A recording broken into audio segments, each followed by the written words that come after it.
বিগত 17.5 বছরের ফ্যাসিবাদ বিরোধী আন্দোলনে শত সহস্র নেতাকর্মী গুম, খুন, নির্যাতন ও আত্মত্যাগের দুঃসাহসী সংগ্রামের ধারাবাহিকতায় ছাত্র জনতার অভূতপূর্ব বিপ্লবের মাধ্যমে ইতিহাসের নিকৃষ্টতম স্বৈরশাসক শেখ হাসিনার পতন ঘটেছে।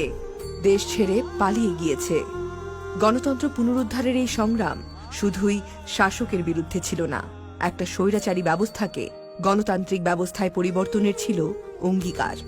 বিএনপির ভারপ্রাপ্ত চেয়ারম্যান দেশনায়ক তারেক রহমানের প্রত্যক্ষ তত্ত্বাবধান এবং নির্দেশনায় বাংলাদেশ জাতীয়তাবাদী যুবদল এই সংগ্রামে অগ্রভাগেই ছিল। শুধু জুলাই থেকে আগস্ট 2024 এক মাসেই যুবদলের অর্ধশতের অধিক নেতাকর্মী আইনশৃঙ্খলা বাহিনী, হেলমেট বাহিনী সহ ফ্যাসিবাদের দোসরদের হাতে শহীদ হন। সকল শহীদদের প্রতি আমাদের বিনম্র শ্রদ্ধা।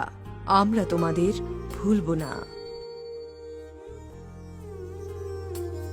কোথায় গেলি তুই হারিয়ে, আমাকে আজ একলা ফেলে, মায়ের কোলে এখন ফিরে আয়।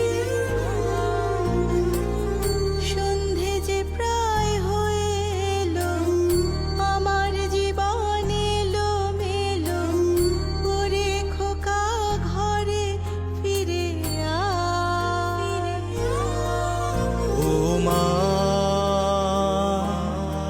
আমি কোথায় আছি তা জানি না। ও গো মা, আমি এখান থেকে তোমায় দেখি না। এখানে মা সবই আছে, নেই তোমার স্নেহ মায়া।